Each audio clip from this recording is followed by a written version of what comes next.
प्रधानमंत्री नरेंद्र मोदी ने बिना नाम लिए पाकिस्तान पर तीखा हमला बोला। कोरोना पर गुटनिरपेक्ष देशों की वीडियो कॉन्फ्रेंस में प्रधानमंत्री नरेंद्र मोदी ने कहा कि दुनिया कोरोना से लड़ रही है, जबकि कुछ लोग आतंकवाद, फेक न्यूज जैसे वायरस फैलाने में लगे हैं ताकि समुदाय और देशों को बांटा जा सके। जम्मू कश्मीर के हंदवाड़ा में आतंकी हमले और पाकिस्तान की तरफ से फेक सोशल मीडिया अकाउंट के जरिए खाड़ी के देशों में भारत विरोधी भावना भड़काने के संदर्भ में प्रधानमंत्री का बयान अहम है। Some people are busy spreading other deadly viruses such as terrorism, such as fake news and doctored videos to divide communities and countries. Brazil के रियो डी जेनेरो में लोगों को कोरोना से बचाव का संदेश देने के लिए क्राइस्ट द रिडीमर की ऐतिहासिक मूर्ति को रोशन किया गया। ब्राजील में भी कोरोना के मरीजों की तादाद 1 लाख का आंकड़ा पार कर चुकी है। ऐसे में लोगों को जागरूक करने के लिए क्राइस्ट की 125 फीट ऊंची मूर्ति को रोशन किया गया। हमेशा सैलानियों से घिरी रहने वाली इस मूर्ति पर लेजर लाइटों की मदद से अलग अलग तरह की आकृतियां बनाई गईं। क्राइस्ट की मूर्ति को मास्क पहने हुए भी दिखाया गया। इस लेजर लाइट शो के जरिए लोगों को सावधान रहने के लिए जागरूक किया गया और बाहर निकलते समय मास्क लगाने की अपील की गई। इस दौरान रियो डी जेनेरो के निचले इलाकों को भी रोशन किया गया। Brasil, mas o Cristo é ícone mundial, né? Delhi में यूथ कांग्रेस के कार्यकर्ताओं ने जरूरतमंदों की मदद के लिए सब्जी बांटने का एक नया अभियान शुरू किया। इसके लिए यूथ कांग्रेस ने हरियाणा के किसानों से सब्जी खरीदी और इसे दिल्ली में जरूरतमंदों के बीच बांट दिया। बताया गया कि लॉकडाउन की वजह से किसानों को सब्जी की वाजिब कीमत नहीं मिल रही थी। कई किसान खेतों में उगाई सब्जी बाजार तक नहीं पहुंचा पा रहे थे। ऐसे में यूथ कांग्रेस के कार्यकर्ताओं ने किसानों और जरूरतमंदों दोनों की मदद का तरीका निकाला। कार्यकर्ताओं ने किसानों से सब्जी खरीदकर इसे पॉलिथीन में पैक कर कुछ दूरी पर रखकर जरूरतमंदों के बीच बांट दिया। ऐसा सोशल डिस्टेंसिंग का पालन कराने के लिए भी किया गया। यूथ कांग्रेस कोशिश कर रहा है कि न सिर्फ उन किसानों की मदद की जाए जो लॉकडाउन के चलते जिनकी फसल बर्बाद हो रही है, बल्कि उन जरूरतमंदों की मदद की जाए शहरों में जिनको सब्जियां नहीं मिल रही हैं। लॉकडाउन के दौरान छत्तीसगढ़ के महासमुंद में एक रिहायशी इलाके में हाथियों के घुसने से अफरा तफरी मच गई। वहां के लोगों ने बताया कि इन हाथियों ने फसल को काफी मात्रा में नुकसान पहुंचाया और फिर रिहायशी इलाके में घुस गए, जिससे लोगों में दहशत फैल गई। खेतों से गुजरते हुए हाथियों का ये झुंड सड़क के रास्ते लोगों के घरों की तरफ बढ़ा तो लोग परेशान हो गए। भागो! हाथियों के सड़क पार करने के दौरान वहां मौजूद पुलिस वालों ने लोगों को काफी दूरी पर ही रोक दिया। इस बीच कुछ पुलिस वाले लोगों की मदद से हाथियों के हमले में जख्मी हुई एक बुजुर्ग को खेतों से अस्पताल ले जाते दिखे, लेकिन इनमें एक व्यक्ति को छोड़कर कोई भी मास्क लगाए नजर नहीं आया। दिल्ली में ड्यूटी पर तैनात पुलिस वालों के परिवार वालों ने उनका हौसला बढ़ाया। दिल्ली में कोरोना वायरस के खतरे के बीच ड्यूटी पर तैनात पुलिस वालों के परिवारों ने एक वीडियो जारी कर उनका हौसला बढ़ाया। I am proud of him. I love you, Papa. I miss you, Papa. We miss you, Papa. I miss you, Papa. We all miss you and we are proud that you are a Corona warrior. Delhi के पास गाजियाबाद में lockdown में दी गई कुछ रियायतों के बाद जिले में ओला उबर की कैब सेवा शुरू हो गई। बिहार के खगड़िया में जमीन विवाद में 2 गुटों के बीच हुई मारपीट में कई लोग घायल हो गए। लॉकडाउन की वजह से 1.5 महीने बाद दफ्तर पहुंचे दिल्ली के मुख्यमंत्री अरविंद केजरीवाल ने सचिवालय में पहली कैबिनेट बैठक की। इस बैठक में कोरोना वायरस से निपटने से जुड़ी तैयारियों पर चर्चा की गई। करीना कपूर ने सैफ अली खान और तैमूर की एक तस्वीर सोशल मीडिया पर शेयर की, जिसमें सैफ हाथों में कैंची लेते हुए तैमूर के बाल काटते हुए दिखाई दिए। कोलकाता के पास हुगली में लोगों ने सरकारी राशन के डीलर को दुकान में ही बंधक बना लिया। लोगों का आरोप है कि डीलर राशन देने में धांधली करता है और जो अनाज भी मिलता है उसमें कीड़े लगे होते हैं। घटना के सामने आए वीडियो में डीलर कपड़े से बंधा हुआ नजर आया। लोगों ने उसे घेरा हुआ था। हालांकि घटना की जानकारी मिलने पर पुलिस मौके पर पहुंची और डीलर को छुड़ाया गया।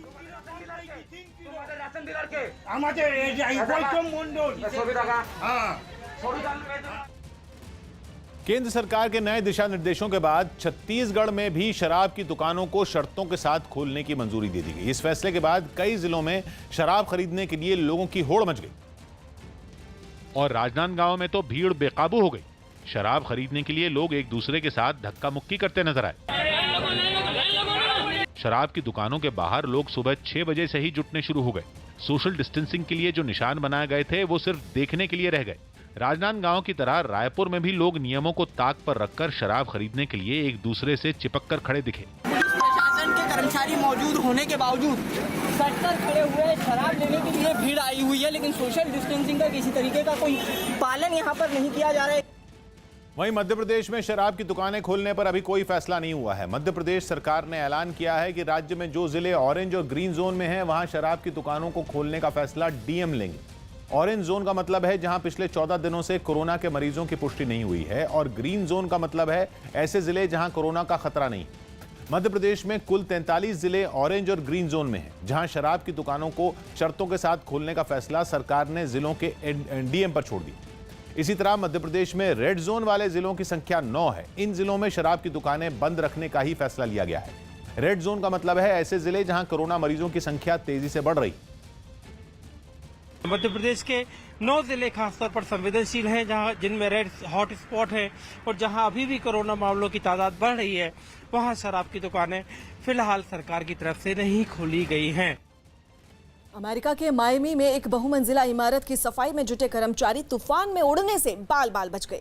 कर्मचारी इमारत की खिड़कियों को साफ कर रहे थे कि अचानक तूफान आया और तेज हवा चलने लगी। बताया गया कि हवा की रफ्तार करीब 75 किलोमीटर प्रति घंटा थी।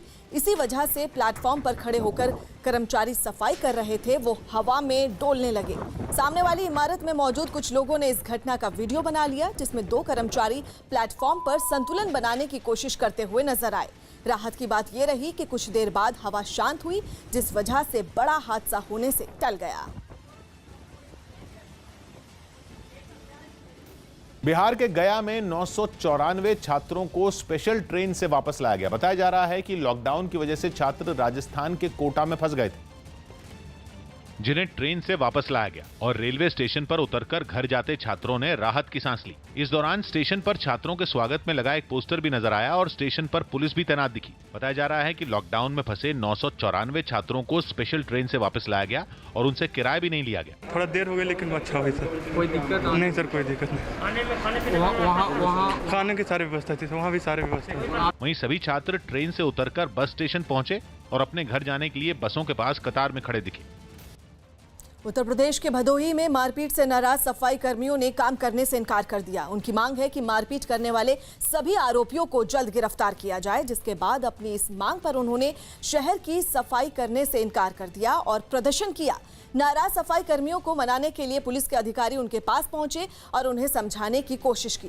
पहले तो सभी ने काम करने से मना कर दिया, लेकिन पुलिस की तरफ से आरोपियों की जल्द गिरफ्तारी का भरोसा मिलने पर वो मान गए। आरोप है कि रविवार को सफाई के दौरान 6 लोगों ने कुछ कर्मचारियों के साथ मारपीट की, लेकिन केस दर्ज कराने के बाद भी उनकी गिरफ्तारी नहीं होने पर सफाई कर्मियों का गुस्सा भड़क गया। मेक्सिको के एकातोपेक दे मोरालेस शहर में एक अस्पताल में स्वास्थ्य कर्मियों पर हुए हमले के बाद वहां की सुरक्षा बढ़ा दी गई। मेक्सिको में कोरोना की वजह से अब तक 2100 से ज्यादा लोगों की जान जा चुकी है, जबकि 23,000 से ज्यादा लोग इस बीमारी की चपेट में आ चुके हैं। और बताया गया कि जब इस खतरनाक बीमारी से अस्पताल में भर्ती एक मरीज की जान गई तो उसके घर वालों ने हंगामा करना शुरू कर दिया, जिसके बाद अस्पताल के बाहर बड़ी संख्या में सुरक्षा बल के जवानों को तैनात कर दिया गया। वहां पहुंचे मरीज के रिश्तेदारों ने स्वास्थ्य कर्मियों पर हत्या का आरोप लगाया और अस्पताल के अंदर जाने की जिद करने लगे, जिन्हें गेट पर तैनात सुरक्षा कर्मियों ने बाहर ही रोक दिया।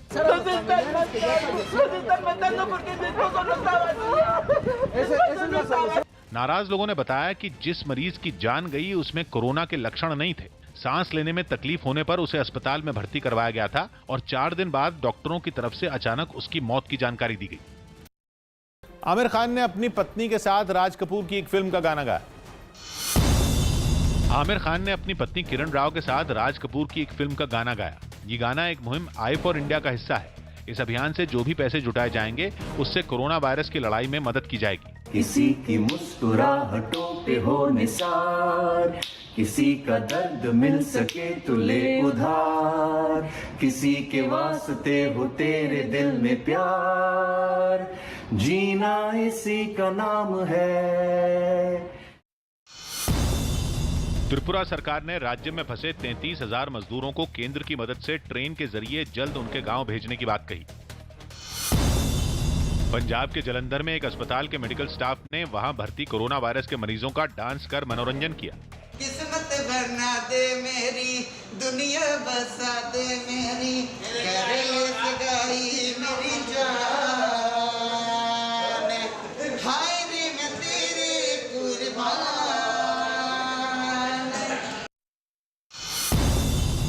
लखनऊ में मुख्यमंत्री योगी आदित्यनाथ ने अधिकारियों के साथ एक बैठक की और लॉकडाउन के नियमों में दी गई ढील पर चर्चा की। छत्तीसगढ़ के सीएम भूपेश बघेल ने बताया कि दूसरे राज्यों से आने वाले मजदूरों के लिए रेल किराए का खर्च उनकी सरकार उठाएगी। लॉकडाउन में छूट मिलने के बाद हरियाणा के रोहतक में दुकानें खुलने से व्यापारी खुश दिखे। वहां शराब और सैलून को छोड़कर सभी तरह की दुकानें खोल दी गई। हालांकि ये दुकानें सुबह 10 बजे से शाम 6 बजे तक ही खोली जा सकती हैं। लेकिन लॉकडाउन के तीसरे चरण में राहत मिलने के बाद करीब 1.5 महीने बाद काम पर लौटे कारोबारी काफी खुश दिखाई दिए। राहत मिली है, बीमारी का डर है पर राहत तो काफी मिली है, लेबर को काम मिला है। हालांकि लॉकडाउन में छूट मिलने के बाद बाजार में पहले की तरह चहल पहल नहीं दिखी, लेकिन लोगों की सुविधा के लिए वहां बर्तनों की दुकानों से लेकर कपड़ों, जूते चप्पलों और साइकिलों की दुकानें खुली नजर आईं। जो लोग खरीदारी के लिए घरों से बाहर निकले उनमें कई ने सोशल डिस्टेंसिंग का ध्यान नहीं रखा। यहाँ तक कि ये लोग मुंह को मास्क से ढके भी नहीं दिखाई दिए। कोरोना के खतरे के बीच हिमाचल के लाहौल स्पीति में हुई बर्फबारी ने लोगों की मुश्किल बढ़ा दी। भारी बर्फबारी की वजह से वहां कई रास्ते भी बंद कर दिए गए और प्रशासन ने लोगों से घरों में ही रहने की अपील की। लाहौल स्पीति में तापमान भी माइनस में चला गया। कई इलाकों में तो बिजली और पानी की सप्लाई पर भी इसका असर पड़ा है। हालांकि प्रशासन की तरफ से राहत और बचाव का काम भी शुरू कर दिया गया।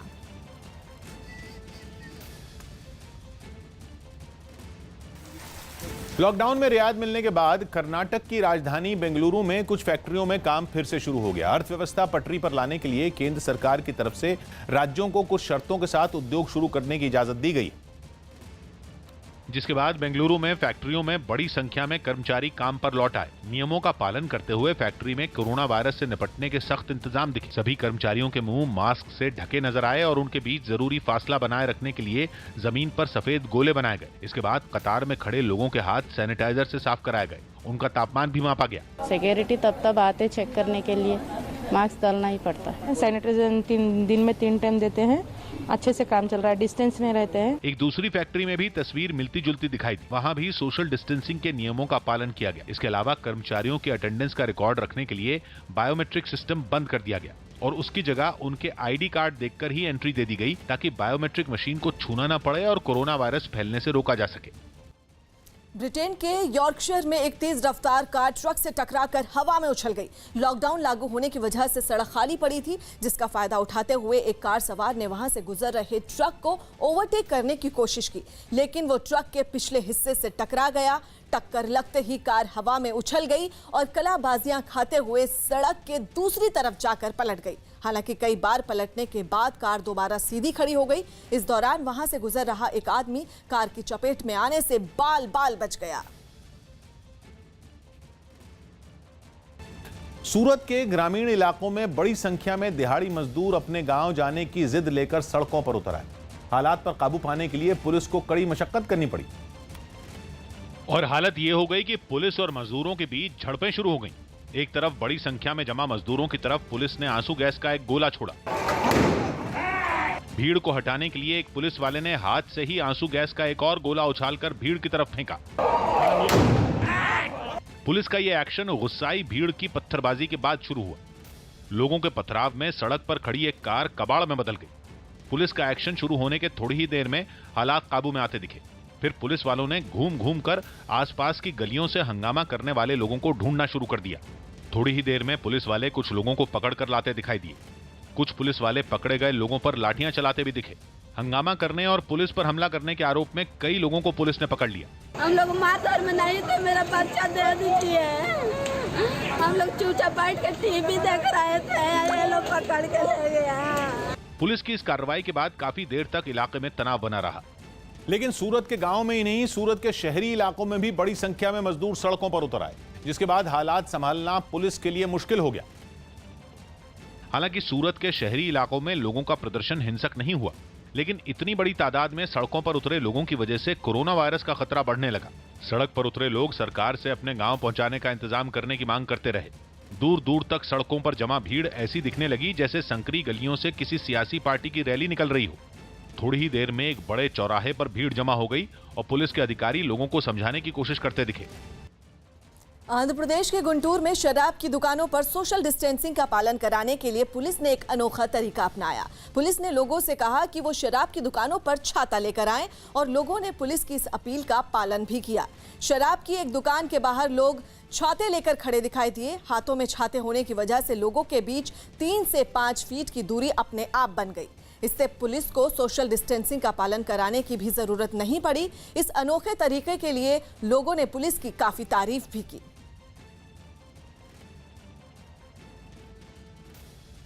लॉकडाउन में शराब की बिक्री पर छूट मिलते ही यूपी के कई जिलों में शराब की दुकानों में लंबी लाइनें लग गई। कई जगहों पर तो सोशल डिस्टेंसिंग का भी पालन नहीं हुआ और लोग एक दूसरे के बेहद करीब खड़े हुए दिखने लगे। हापुड़ में दिन की शुरुआत होते ही शराब की दुकानों के बाहर लंबी लाइनें दिखने लगी। ये दिखना भी बंद हो गया कि लाइन खत्म कहां हो रही है। दुकानों के बाहर कुछ लोग घेरों में खड़े हुए भी दिखे, लेकिन थोड़ी आगे बढ़ते ही सोशल डिस्टेंसिंग खत्म हो गई। जिन सड़कों पर लॉकडाउन के कारण कुछ दिनों से सन्नाटा पसरा था, वहां भारी भीड़ जमा हो गई। कानपुर तो यूपी के उन जिलों में है जिन्हें रेड जोन में शामिल किया गया है, लेकिन शराब की दुकानों पर कानपुर में किसी नियम का पालन नहीं हुआ। आम दिनों की तरह लोग झुंड में खड़े होकर शराब की दुकानों पर खरीदारी करते दिखे। यूपी के कई शहरों में हालात ऐसे ही दिखे। हालांकि राजधानी लखनऊ समेत कुछ जिलों में पुलिस ने सोशल डिस्टेंसिंग का सख्ती से पालन कराया और लखनऊ में तो तैयारियों का जायजा लेने खुद अधिकारी शराब की दुकानों पर पहुंच गए। सुबह से ही लोगों ने शराब की दुकानों के बाहर लंबी लाइन लगानी शुरू कर दी, लेकिन लोग एक दूसरे से दूरी बनाकर लाइनों में खड़े अपनी बारी का इंतजार करते रहे। कितने बजे से आप यहाँ खड़े हैं? हम सुबह 6 बजे से खड़े हैं सर जी। 6 बजे से खड़े जी। हैं? कितने बजे दुकान खुली है? ये खुली है 10 बजे से। लगता काफी वो दिन से इंतजार जी कर जी रहे थे। जी, आज नहाएंगे पूरा। आज नहाएंगे जी।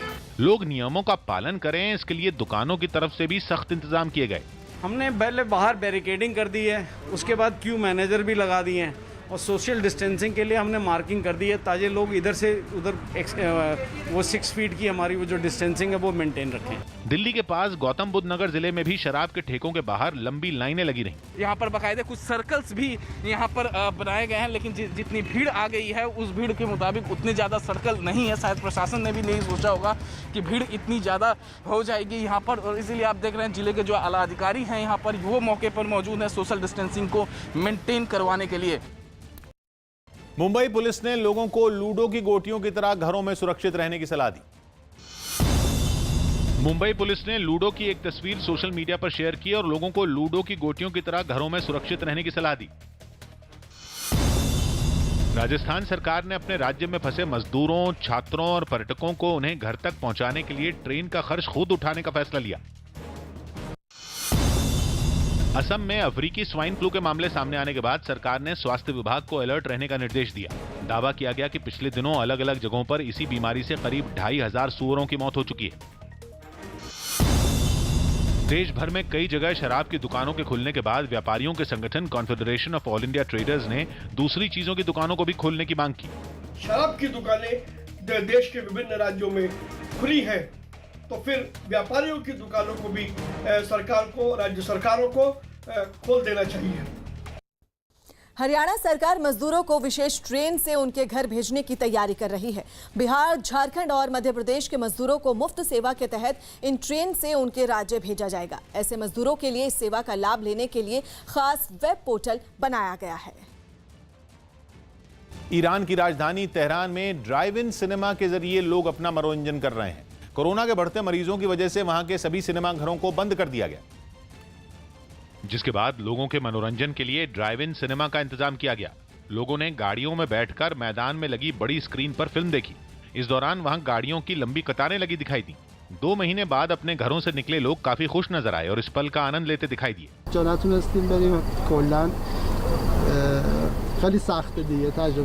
इस दौरान वहां पर सुरक्षा का भी पूरा ख्याल रखा गया। शो शुरू होने से पहले वहां के कर्मचारी दर्शकों की गाड़ियों को सैनिटाइज करते नजर आए। बताया गया कि वहां हर रात को 2 फिल्में दिखाई जाती हैं, जिनकी टिकटों की बुकिंग ऑनलाइन होती है।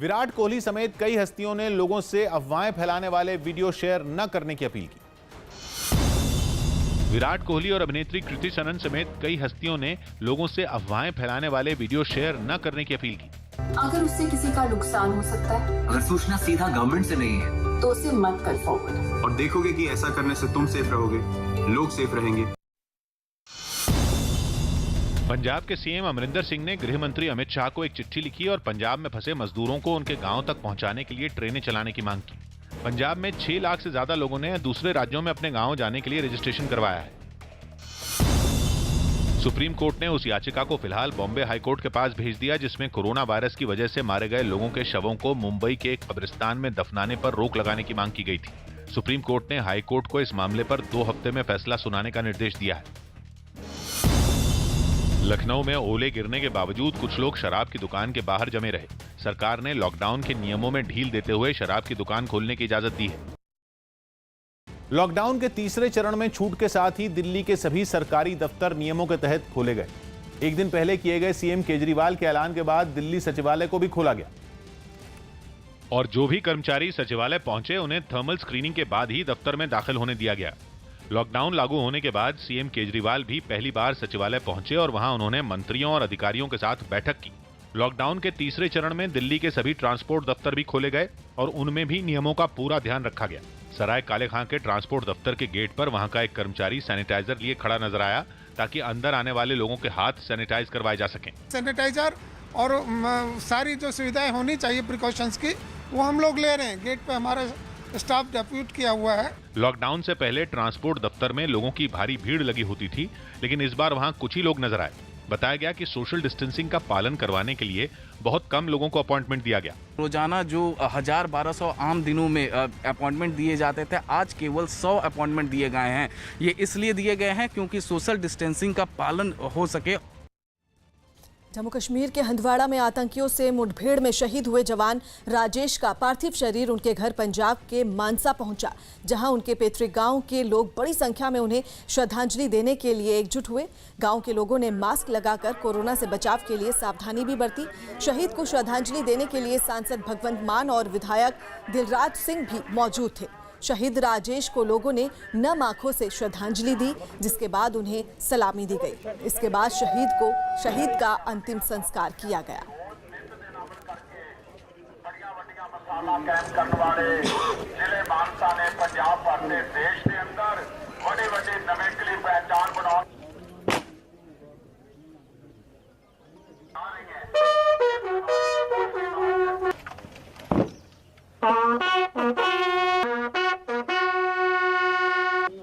ब्रदर आसी गया ब्रदर कुमार ਦੀ ਜਿਹੜੀ ਸ਼ਹਾਦਤ ਹੋਈ ਹੈ ਔਰ ਦੇਸ਼ ਨੂੰ ਉਹਦੇ ਤੇ ਮਾਣ ਰਹੂਗਾ ਔਰ ਅੱਜ ਸ਼ਰਧਾ ਦੇ ਫੁੱਲ ਭੇਟ ਕਰਨ ਲਈ ਅਸੀਂ ਇੱਥੇ ਪਹੁੰਚੇ ਤੇ ਸ਼ਹੀਦਾਂ ਦੀ ਜਿਹੜੀ ਸ਼ਹਾਦਤ ਆ ਉਹਦੀ ਕੋਈ ਕਿਸੇ ਕ੍ਰਾਂਤੀ 'ਚ ਕੋਈ ਮੁੱਲ ਨਹੀਂ ਪਾਇਆ ਜਾ ਸਕਦਾ ਉਹਦਾ। हरियाणा के अंबाला में सैनिटाइजर बनाने वाली एक फैक्ट्री में भीषण आग लग गई। हालांकि ये आग किस वजह से लगी इसका पता नहीं चल पाया, लेकिन इस आग ने पूरी फैक्ट्री को कुछ ही देर में अपनी चपेट में ले लिया और आग की ऊंची ऊंची लपटें वहां से उठती दिखाई दी। ये आग इतनी भीषण थी कि दूर से फैक्ट्री से उठती लपटों को देखा गया, जिस वजह से पूरे इलाके में धुआं ही धुआं फैल गया। आग में जलती फैक्ट्री को देखकर वहां कई लोग जुट गए। सैनिटाइजर की फैक्ट्री होने की वजह से आग और तेजी से फैल गई, जिसकी सूचना मिलते ही फायर ब्रिगेड की एक टीम वहां पहुंची, लेकिन आग को बुझाने के लिए दमकल की कई गाड़ियां वहां बुलानी पड़ी। काफी देर की कोशिश के बाद दमकल कर्मियों ने आग बुझाई। राहुल गांधी आज सुबह 9 बजे नोबेल सम्मान पाने वाले अर्थशास्त्री अभिजीत बनर्जी से बात करेंगे। राहुल गांधी कोरोना की वजह से अर्थव्यवस्था पर पड़ने वाले प्रभाव पर अभिजीत बनर्जी से चर्चा करेंगे। इससे पहले उन्होंने आरबीआई के पूर्व गवर्नर रघुराम राजन से भी बात की थी, जिसमें रघुराम राजन ने सरकार को गरीबों के लिए 65,000 करोड़ की मदद दिए जाने की सलाह दी थी। लॉकडाउन की वजह से पैदा हुए आर्थिक संकट से निपटने के लिए महाराष्ट्र सरकार ने कई फैसले लिए हैं। जानकारी के मुताबिक अब प्रदेश सरकार लोक निर्माण विभाग में नए प्रोजेक्ट को मंजूरी नहीं देगी, जबकि स्वास्थ्य विभाग को छोड़कर किसी भी दूसरे विभाग में कोई नई नौकरियां नहीं निकाली जाएंगी। साथ ही हर विभाग को अपने खर्च के लिए 3 महीने पहले जानकारी देनी होगी और जिन प्रोजेक्ट पर अभी काम शुरू नहीं हुआ है उन्हें आगे बढ़ा दिया जाएगा। इसके अलावा किसी भी सरकारी ऑफिस के लिए नया फर्नीचर और फोटोकॉपी मशीन नहीं खरीदी जाएगी। खबर है कि मौलाना साद ने कोरोना वायरस की अपनी जांच रिपोर्ट पुलिस को अब तक नहीं सौंपी। दिल्ली पुलिस की क्राइम ब्रांच के सूत्रों के मुताबिक मौलाना साद ने कोरोना वायरस की अपनी जांच रिपोर्ट अब तक उसे नहीं सौंपी। साथ ही पुलिस ने मौलाना साद पर जांच में सहयोग नहीं करने का भी आरोप लगाया। हालांकि पहले मौलाना साद की तरफ से उनकी जांच रिपोर्ट नेगेटिव आने का दावा किया गया था। छत्तीसगढ़ के रायपुर में लॉकडाउन के बीच शराब की भट्टियों के विरोध में बीजेपी की महिला कार्यकर्ताओं ने राज्य सरकार के खिलाफ प्रदर्शन किया। दारू के भट्टी बंद करो, बंद करो, बंद करो। दिल्ली के नरेला में एक फैक्ट्री में एक महिला का शव बरामद हुआ, जिसके बाद महिला की हत्या से पहले रेप की आशंका जताई गई। कोरोना वायरस की लड़ाई में चल रही एक मुहिम के लिए आलिया भट्ट ने भी गाना गाया। ये बेकरारी क्यों हो रही है, ये जानता ही नहीं।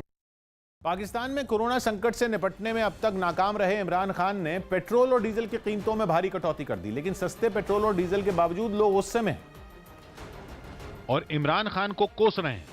क्या कर रहा है इमरान खान, ये बताएं क्या कर रहा है, क्या कर रहा है वो इस टाइम, क्या कर रहा है, क्या मुल्क के लिए क्या कर रहा है। लोगों का कहना है कि जब पेट्रोल मिल ही नहीं रहा तो सस्ते पेट्रोल का क्या फायदा। इस दफा ज्यादा हुआ है, रात को मैं 4:30 बजे तक जाके पेट्रोल ढूंढता रहा हूँ। 4:30 बजे मैंने सर्विसेज हॉस्पिटल जाना था, 4:30 बजे पेट्रोल मिला मुझे। बड़ी रिक्वेस्ट के साथ जाके 100 रुपीज का पेट्रोल मिला। पाकिस्तान के एक न्यूज चैनल का ये शो वहां के एक बाजार से ही किया गया, जिसमें पाकिस्तान के स्मार्ट लॉकडाउन की पोल भी खुल गई। बाजार में जरूरी और गैर जरूरी हर तरह की दुकानें खुली हैं। भीड़ हर साल के रमजान जैसी ही है। बिना मास्क पहने भी लोग बेधड़क घूम रहे हैं। लॉकडाउन वाला सिस्टम नहीं है, आप देख रहे हैं। ये तो ऐसे जैसे मेला, अल्लाह ना करे यहाँ पे कोई निकला है मरीज, हम सब लोग फंस जाएंगे। मुझे भी टेस्ट कराना पड़ेगा। अंतर्राष्ट्रीय बाजार में कच्चे तेल की कीमतों में हुई गिरावट के बाद पाकिस्तान में पेट्रोल की कीमतों में बड़ी गिरावट हुई है। वहां के रुपए के हिसाब से 1 लीटर पेट्रोल 15 रुपए सस्ता किया गया है। पंजाब के लुधियाना में बीजेपी ने गरीबों और जरूरतमंद लोगों के लिए राशन बांटने का इंतजाम किया। कार्यकर्ताओं ने एक जगह लोगों को राशन बांटना शुरू किया, जिसे लेने के लिए लोग बड़ी संख्या में जुटे। इस दौरान सोशल डिस्टेंसिंग का पूरा ध्यान रखा गया, जबकि लोग मास्क लगाए नजर आए। उत्तर प्रदेश के मेरठ में बीते 24 घंटों में कोरोना के 25 नए मरीज मिलने के बाद प्रशासन अलर्ट हो गया। इसके बाद भी लोग लॉकडाउन के नियमों की अनदेखी कर अपने घरों से बाहर निकल आए, जिससे शहर की सड़कों पर बीते दिनों के मुकाबले ज्यादा गाड़ियां नजर आईं। शहर के एक इलाके में सड़क पर पुलिस के बैरिकेड तो दिखाई दिए, मगर वहां पर कोई पुलिस वाला नजर नहीं आया। यही वजह रही कि कार सवार, मोटरसाइकिल सवार, साइकिल सवार और सामान ढोने वाली गाड़ियां बगैर किसी रोक टोक के सड़कों पर दिखाई दी। मेरठ में बीते 24 घंटे के अंदर 25 कोरोना पॉजिटिव केसेस मिले हैं। मेरठ रेड जोन में शामिल है, लेकिन ये तस्वीरें समझ से परे हैं कि आखिर कोई पुलिस वाला यहाँ पर क्यों नहीं सख्ती कर रहा है। लॉकडाउन के नियमों की अनदेखी की खबर मिलते ही पुलिस वाले फौरन हरकत में आ गए और लोगों को रोककर उनसे पूछताछ शुरू कर दी। जो लोग जरूरी सेवाओं से जुड़े थे, पुलिस ने ऐसे लोगों को जाने दिया, मगर जो लोग बेवजह घरों से निकले, उनके खिलाफ पुलिस वाले कार्रवाई करते नजर आए। ये लोग बैंक के टाइम की वजह से निकल रहे, बैंक वाले निकल रहे, एसेंशियल सेवा वाले निकल रहे, और रास्ता निकलने का चूंकि एक ही है, तो इसलिए थोड़ी चेकिंग चल रही है। मेरठ में कोरोना के 25 मरीज मिलने के साथ ही अब तक 7 मरीजों की मौत भी कोरोना से वहां हो चुकी है, जिसकी वजह से प्रशासन अलर्ट पर है। जल्दी से ये लोग अगर आइडेंटिफाइड हो गए हैं तो इससे एक अच्छा मैसेज जाएगा और इससे ये भी रहेगा कि इसका संक्रमण पूरी तरह से हम लोग रोक पाएंगे और उसको कंटेन कर लेंगे।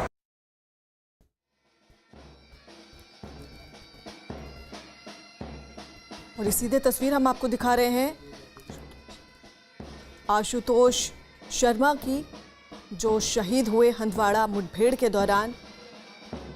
जयपुर में उनको श्रद्धांजलि दी जा रही है और ये तस्वीर आप जयपुर से सीधे देख रहे हैं। कल कुपवाड़ा में शहीद हुए थे जवान आशुतोष शर्मा, जिनको इस वक्त श्रद्धांजलि दी जा रही है। ये तस्वीरें आप सीधे देख रहे हैं। पार्थिव शरीर तिरंगे में लिपटा हुआ उनको यहाँ पर इस वक्त लाया जा रहा है। परिवार भी उनका मौजूद है यहाँ पर। नम आंखों से उनको श्रद्धांजलि दी जा रही है। कल कुपवाड़ा में शहीद हुए थे।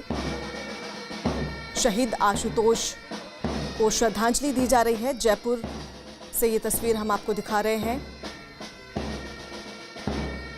5 जवान शहीद हुए थे, जिनमें आशुतोष शर्मा भी शामिल थे। और देखिए किस तरह से पार्थिव शरीर उनका तिरंगे में लिपटा हुआ। इस वक्त पूरे सम्मान के साथ उनको विदाई दी जा रही है। पूरा परिवार उनका यहाँ पर मौजूद है। मुठभेड़ के दौरान वो शहीद हुए। 5 जवान शहीद हुए, जिनमें आशुतोष शर्मा भी थे। और पूरे देश को इस शहादत पर फक्र है, अपने जवानों की शहादत पर फक्र है। और ये सीधी तस्वीर हम आपको दिखा रहे हैं जयपुर से, जहां पर नम आंखों से आशुतोष शर्मा को श्रद्धांजलि दी जा रही है। तस्वीरें आप देख सकते हैं, परिवार के लोग भी मौजूद हैं यहां पर। और हर किसी की आंखें नम हैं। पूरे देश को गर्व है अपने जवानों पर, जो देश के लिए शहादत को प्राप्त हो गए।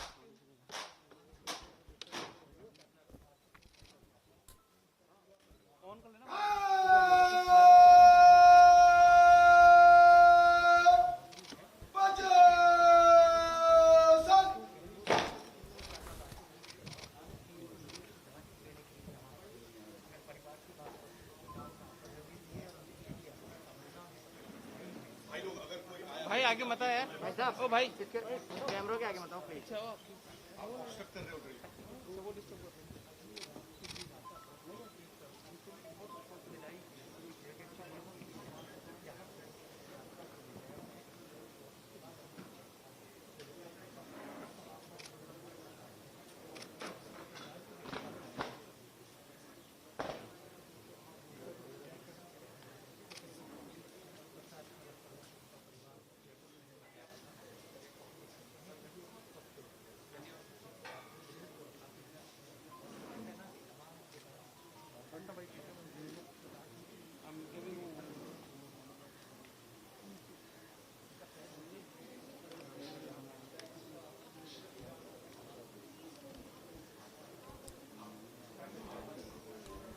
जयपुर से सीधी तस्वीरें हम आपको दिखा रहे हैं, जहां पर शहीद आशुतोष शर्मा को श्रद्धांजलि दी जा रही है। हंदवाड़ा में शहीद हुए थे 5 जवान, जिसमें एक मेजर, एक कर्नल सहित 3 जवान शहीद हुए थे और 2 आतंकियों को ढेर किया था। जम्मू कश्मीर के हंदवाड़ा में यह मुठभेड़ हुई थी, जिसमें 5 जवान शहीद हुए और आशुतोष शर्मा भी उनमें शामिल। परिवार उनका यहाँ पर मौजूद है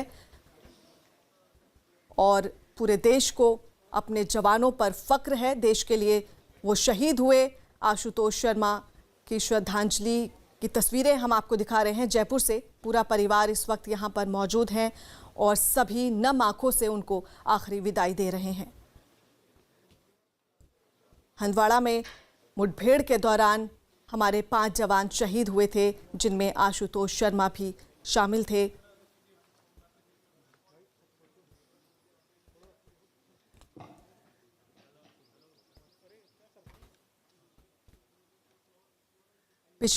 पिछले 3 दिनों में 2 मुठभेड़ हुई हैं, जिसमें हमारे 8 जवान शहीद हुए। अब से थोड़ी दिन पहले हंदवाड़ा में हमारे 5 जवान शहीद हुए थे और फिर से मुठभेड़ हुई ही, जिसमें हमारे 3 जवान शहीद हुए हैं। और ये तस्वीर हम आपको जयपुर से दिखा रहे हैं, जहां पर आशुतोष शर्मा को आखिरी विदाई दी जा रही है, फूल अर्पण किए जा रहे हैं और पूरा परिवार यहां पर मौजूद है। इस मुठभेड़ में 2 आतंकियों को ढेर कर दिया गया था और आतंकियों से लड़ते हुए ये शहीद हुए हैं। पूरा देश को इन पर गर्व है। भवानी हमारे सहयोगी इस वक्त फोन लाइन पर मौजूद है। भवानी, और क्या तस्वीर आप देख पा रहे हैं और क्या बताएंगे हमारे दर्शकों को? देखिए, इस वक्त श्रद्धांजलि दी जा रही है। सबसे पहले उनकी मां ने, आप देखिए कि किस तरीके से उन्होंने हौसला बनाए रखा और गर्व की अनुभूति हो रही थी। जरूर, हालांकि ये क्षण जरूर है, वो दोनों तरह की भावनाएं हैं। गर्व है, लेकिन उन्होंने अपना एक बेटा खोया है। श्रद्धांजलि दी, उसके बाद में उनकी जो बाकी जो रिश्तेदार हैं, उनके भाई हैं पीयूष शर्मा को, जो आर्मी के अंदर है, उन्होंने अपनी माँ को साथ में ले जाकर श्रद्धांजलि दी। और इस वक्त आप देख सकते हैं कि तस्वीरों में कि किस तरीके से जो बाकी रिश्तेदार हैं उनकी जो पत्नी है पल्लवी, वो पहुंची है। अभी सामने बैठी आप देख रहे हैं श्रद्धांजलि देकर। और ये आप देखिए कि बड़ा क्षण है उनके लिए, उनकी पत्नी के लिए, पल्लवी के लिए, जब अंतिम विदाई दी जा रही है अपने पति की। उन्होंने कहा था कि वो अपने पति की शहादत पर रोएगी नहीं, वो हौसला बनाए रखेगी, क्योंकि वो हंसकर विदा करेगी अपने पति को। और वो वादा जो किया है वो पल्लवी कोशिश कर रही है, निभाने की कोशिश कर रही है। पल्लवी ने कहा था हमसे बात की, जब कहा कि जब कुछ दिन पहले उसने जब बात की थी तब कहा था, एक दिन पहले कल उनका जब पार्थिव शरीर आया उसी दिन उन्होंने आने का वादा किया था और बेटी से वादा किया था कि वो आएंगे और उसके लिए शॉपिंग करेंगे। और लेकिन अब तिरंगे में लिपटा हुआ पार्थिव शरीर पहुंचा है। अब उनकी बहादुरी पर आप देख सकते हैं कि किस तरीके से रिश्तेदार तमाम जो आर्मी यहाँ पर कैवलरी ग्राउंड में है, आर्मी के तमाम ऑफिसर्स यहाँ पर मौजूद है अपने इस बहादुर जवान को विदाई देने के लिए। और अब यहाँ से अभी जो अंतिम विदाई का कार्यक्रम होगा उसके बाद में अंतिम संस्कार के लिए यहाँ शमशान स्थल पर ले जाया जाएगा। राजस्थान के मुख्यमंत्री अशोक गहलोत भी अभी पहुंचने वाले हैं। इसके अलावा राजस्थान सरकार से के मंत्री, नुमाइंदे, सब लोग यहाँ आने वाले हैं। अब ये देखिए कि अभी इस वक्त श्रद्धांजलि का सेना के अफसर हैं वो श्रद्धांजलि दे रहे हैं और अपने इस बहादुर जवान को विदाई दी जा रही है। हमने कई सेना के अफसरों से बात की, जवानों से बात की। उन्होंने कहा कि कर्नल आशुतोष की शहादत सेना के लिए कभी बेकार नहीं जाएगी। और आशुतोष ने सेना में रहते हुए इससे पहले भी 2 बार सेना मेडल उनको मिल चुका है। वो इससे पहले एक दफा उनकी बहादुरी का किस्सा हमें सुनाया था उनकी पत्नी ने, पल्लवी ने भी, कि किस तरीके से कश्मीर के अंदर ही एक ऑपरेशन में जब आतंकी हमला करने वाले थे जवान पर, उस दौरान कर्नल आशुतोष ने बहादुरी दिखाते हुए उस आतंकी के नजदीक पहुंचकर कनपट्टी पे गोली मार दी थी। तो उसी के लिए उनको सेना मेडल दिया गया था। और ये उनकी फिर उन्होंने बहादुरी दिखाई हंदवाड़ा में जो ऑपरेशन के अंदर। ये आप तस्वीरें देखिए कि इस वक्त, और परिवार ने यहाँ पर आप देखिए कि परिवार आर्मी से जुड़ा हुआ है, इसलिए मूलतः ये बुलंदशहर के यूपी के रहने वाले हैं, लेकिन फैसला ये किया कि वो जयपुर के अंदर, क्योंकि पूरा परिवार आर्मी से जुड़ा हुआ है, यहाँ रहते हैं। और अभी इस वक्त जिस वक्त कोरोना के हालात है उसको देखते हुए बुलंदशहर ले जाने के बजाय इन्होंने यही फैसला किया और आर्मी को इन्होंने अपना परिवार माना। उन्होंने कहा कि ये केवल कर्नल आशुतोष उनका बेटा नहीं, इस आर्मी का भी है। इसीलिए आप देखिए कि अंतिम विदाई यहीं पर दी जा रही है। बिल्कुल तस्वीरें, और ये तस्वीरें हम आपको दिखा रहे हैं जहां पर कर्नल आशुतोष शर्मा का पूरा परिवार है। और हमारे सहयोगी भवानी लगातार हमें बता रहे हैं कि किस तरह से उनकी पत्नी ने ये कहा कि वो नहीं रोएंगी और हंसते हुए उनको आखिरी विदाई देंगी। तो यही जज्बा है जिसे पूरा देश आज सलाम कर रहा है। उनकी बुजुर्ग माँ भी यहाँ पर मौजूद हैं जिन्होंने अपने बेटे को श्रद्धांजलि दी। और आपको बता दें, हमारे सहयोगी ने बताया कि कर्नल आशुतोष शर्मा ने ये वादा किया था कि वो लौटेंगे और अपनी बेटी के लिए शॉपिंग करने जाएंगे, लेकिन आप देख रहे हैं घर उनका पार्थिव शरीर लौटा, पूरा परिवार यहाँ पर मौजूद है। लेकिन जज्बे को सलाम, इस परिवार के जज्बे को सलाम, जिनका कहना है कि उन्हें इस शहादत पर फक्र है और वो रोते हुए नहीं, कर्नल आशुतोष को हंसते हुए अंतिम विदाई देंगे। बुजुर्ग माँ यहाँ पर मौजूद हैं। फक्र की बात है, माँ का कहना है फक्र की बात है कि देश के लिए उनका बेटा शहीद हुआ और उन्हें फक्र है अपने जाबाज बेटे पर।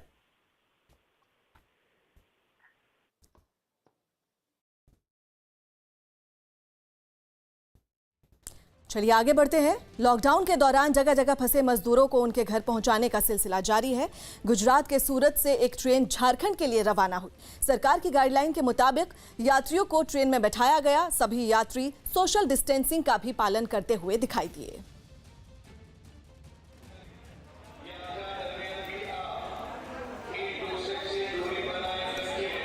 झारखंड के जमशेदपुर में लंबे समय से लॉकडाउन में फंसे साधुओं ने कोरोना के खात्मे के लिए विशेष पूजा की। लॉकडाउन में फंसे सभी साधुओं को एक मंदिर में ठहराया गया था, जहां उन्होंने कोरोना को खत्म करने के लिए पूजा अर्चना की। और इसके लिए कई साधुओं ने कड़ी धूप में सुलगते हुए उपलों के घेरे बनाए और उनके बीच बैठकर धुनी रमाई। इस पूरे अनुष्ठान के दौरान साधु एक दूसरे से जरूरी दूरी बनाए दिखे। साधुओं को विश्वास है कि इस तरह की विशेष पूजा से कोरोना संकट को खत्म करने में सहयोग मिलेगा। जन कल्याण और जो हमारे जो दुख है, बीमारी महामारी जो होता है, उसमें बहुत बड़ा सहयोग होता है। वहीं मंदिर में रह रहे दूसरे साधु भी कोरोना वायरस से बचाव के लिए सोशल डिस्टेंसिंग का पालन करते नजर आए। बताया जा रहा है कि मथुरा और अयोध्या जैसे कई तीर्थ स्थानों से यज्ञ में शामिल होने आए साधु लॉकडाउन में फंस गए और वापस नहीं लौट सके। तो सबको जाना है, लेकिन देश के साथ रहेंगे, देश रहे तभी तो हम रहेंगे। लॉकडाउन के दौरान एक ट्रक में छुपकर जा रहे 45 मजदूरों को पुलिस ने पकड़ा। तेलंगाना से आ रहे इन मजदूरों को मध्य प्रदेश के मंडला बॉर्डर पर पकड़ा गया। हैरानी की बात यह है कि इन मजदूरों को रास्ते में कहीं भी नहीं रोका गया। फिलहाल पुलिस ने इन लोगों को हिरासत में लेकर इनकी मेडिकल जांच करवाई जा रही है। प्रधानमंत्री ने वीडियो कॉन्फ्रेंसिंग के जरिए गुटनिरपेक्ष देशों के सम्मेलन में हिस्सा लिया। प्रधानमंत्री मोदी ने वीडियो कॉन्फ्रेंसिंग के जरिए गुटनिरपेक्ष देशों के सम्मेलन में हिस्सा लिया और कोरोना वायरस के खतरे से मिलकर निपटने पर चर्चा की। बिहार में कॉन्ट्रैक्ट पर काम करने वाले टीचरों ने सरकार से हुई बातचीत के बाद अपनी हड़ताल खत्म करने की बात कही। फिलहाल सरकार ने हड़ताल के दौरान का वेतन देने समेत उनकी सभी मांगों पर विचार करने का भरोसा दिया है। ये कर्मचारी 25 फरवरी से हड़ताल पर थे। मुंबई में कोरोना वायरस से ठीक हुए एक पुलिस वाले के ड्यूटी ज्वाइन करने पर उसके साथी पुलिस वालों ने तालियां बजाकर उसका हौसला बढ़ाया।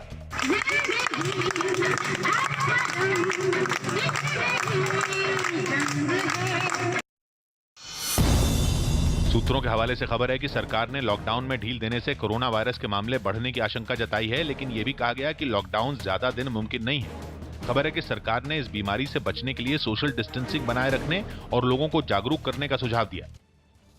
मुंबई पुलिस में एक डीसीपी कोरोना पॉजिटिव निकले हैं। मुंबई में अब तक 150 से ज्यादा पुलिस वाले कोरोना पॉजिटिव पाए गए हैं, जिस वजह से पुलिस प्रशासन में हड़कंप की स्थिति है। जबकि महाराष्ट्र में 390 पुलिस वाले कोरोना पॉजिटिव पाए गए हैं। मुंबई में कोरोना के मरीजों की संख्या 9000 पार कर चुकी है। और इस वक्त की बड़ी खबर आपको बता दें कि डीसीपी मुंबई पुलिस में डीसीपी कोरोना पॉजिटिव पाए गए हैं। विवेक हमारे सहयोगी इस वक्त हमारे साथ जुड़ रहे हैं। विवेक, और क्या जानकारी आ रही है इस पूरे मामले को लेकर? पर देखिए, मुंबई पहले से ही रेड जोन में है और पूरे महाराष्ट्र में जो कोरोना वायरस के मरीज लगातार बढ़ते आ रहे हैं। और जो कोरोना वॉरियर्स हैं, खासकर महाराष्ट्र पुलिस और मुंबई पुलिस के अधिकारी जो 24 घंटे सड़कों पर रहकर ड्यूटी कर रहे हैं, लॉकडाउन को पालन करवाने के लिए लोगों पर सड़कों पर ड्यूटी कर रहे हैं, उसके तहत पहली बार ऐसा कोई आईपीएस अधिकारी कोरोना पॉजिटिव पाया गया है। बताया जा रहा है कि ये मुंबई के डीसीपी हैं और कंटेनमेंट जोन इलाके में इनका दफ्तर है और इलाका है जो पूरा जुडिक्शन है, वहीं पे वो लगातार ड्यूटी कर थे। और ड्यूटी करने के बाद जब उनका कोरोना टेस्ट कराया गया तो पता चला वो पॉजिटिव हैं। इसी के बाद उन्हें सरकारी अस्पताल में इलाज के लिए भेज दिया गया है और उनके दफ्तर में काम करने वाले 15 लोगों को और क्वारंटीन कर दिया गया है। उनके ड्राइवर, उनके ऑर्डरली, सबको क्वारंटीन कर दिया गया है। साथ ही साथ जो उनके दफ्तर में कुछ अधिकारी उनकी मीटिंग करने गए थे, मिलने गए थे, उन्हें भी क्वारंटीन कर दिया गया है। पर आपको बताना चाहेंगे कि जो पुलिस वालों के जो मामले हैं वो लगातार बढ़ते चल रहे हैं। कल ही मुंबई के जे मार्ग पुलिस स्टेशन में 12 लोग कोरोना पॉजिटिव पाए गए थे, जिसमें से 6 पुलिस इंस्पेक्टर थे और 6 कांस्टेबल थे। बताया जा रहा है कि वो सभी भी सड़कों पर लगातार ड्यूटी कर रहे थे। जो मुंबई पुलिस की बात करें तो लगभग 150 से ज्यादा पुलिसकर्मी जो कोरोना पॉजिटिव हैं और पूरे महाराष्ट्र की बात करें तो ये आंकड़ा 390 के पार है। जम्मू में नगर निगम ने अपने सभी कर्मचारियों की स्क्रीनिंग शुरू कर दी। ये सभी कर्मचारी कोरोना वायरस के खतरे के बीच शहर के अलग अलग इलाकों में सैनिटाइज करने के काम में जुटे हुए हैं। और सुरक्षा के लिए नगर निगम ने सभी कर्मचारियों की स्क्रीनिंग करवाई। स्वास्थ्य विभाग की एक वैन भी नगर निगम के ऑफिस पहुंची और कोरोना वायरस की जांच के लिए सभी कर्मचारियों के सैंपल लिए गए। इससे पहले सभी कर्मचारियों को एक लाइन में खड़ा किया गया और डॉक्टरों की टीम ने उनकी सेहत के बारे में जानकारी ली। नगर निगम की इस पहल पर कर्मचारियों ने भी खुशी जताई। सोसाइटी में जाके, लोकेलिटी में जाके, लोगों के बीच में जाके साफ सुथरा रख रहे हैं। इसलिए इनकी सेफ्टी सबसे पहले बहुत जरूरी है। मुंबई में पिछले 24 घंटों में 510 नए कोरोना पॉजिटिव मरीज सामने आए हैं, जबकि 18 कोरोना मरीजों की मौत हो गई। इसी के साथ मुंबई में अब तक कुल कोरोना मरीजों की संख्या 9,310 पर पहुंच गई है और इस वायरस से 361 लोगों की अब तक मौत हो चुकी है। और मुंबई में 9,310 संख्या पहुंच गई है कोरोना मरीजों की। इस वक्त की बड़ी खबर आपको बता दें, 18 कोरोना मरीजों की अब तक मौत हो चुकी है और कुल संख्या 9,310 पर पहुंच गई है और इस वायरस से 361 लोगों की अब तक मौत हो चुकी है। लॉकडाउन में छूट के बाद मुंबई में जो शराब की दुकानें खोली गईं, उनमें कई दुकानों के बाहर हालात बेकाबू हो गए। मुंबई के नाला सोपारा इलाके में तो सुबह 7 बजे से ही एक शराब की दुकान के बाहर लोगों की भारी भीड़ लग गई और वहां खड़े लोगों ने सोशल डिस्टेंसिंग का ध्यान भी नहीं रखा। एक दूसरे के करीब खड़े लोगों को दूर करने के लिए पुलिस ने हल्का बल प्रयोग किया, जिससे कुछ देर के लिए वहां अफरा तफरी का माहौल बन गया। चेंबूर इलाके में भी सुबह के वक्त से शराब की दुकानों के बाहर लोगों की भारी भीड़ लग गई। कुछ जगहों पर सोशल डिस्टेंसिंग का ध्यान रखते हुए लोग दुकान खुलने का इंतजार करते रहे, जबकि कुछ दुकानों के बाहर खड़ी भीड़ बेकाबू हो गई। भीड़ की वजह से हालात ज्यादा न बिगड़े, इसलिए वहां शराब की दुकानों को बंद करवा दिया गया।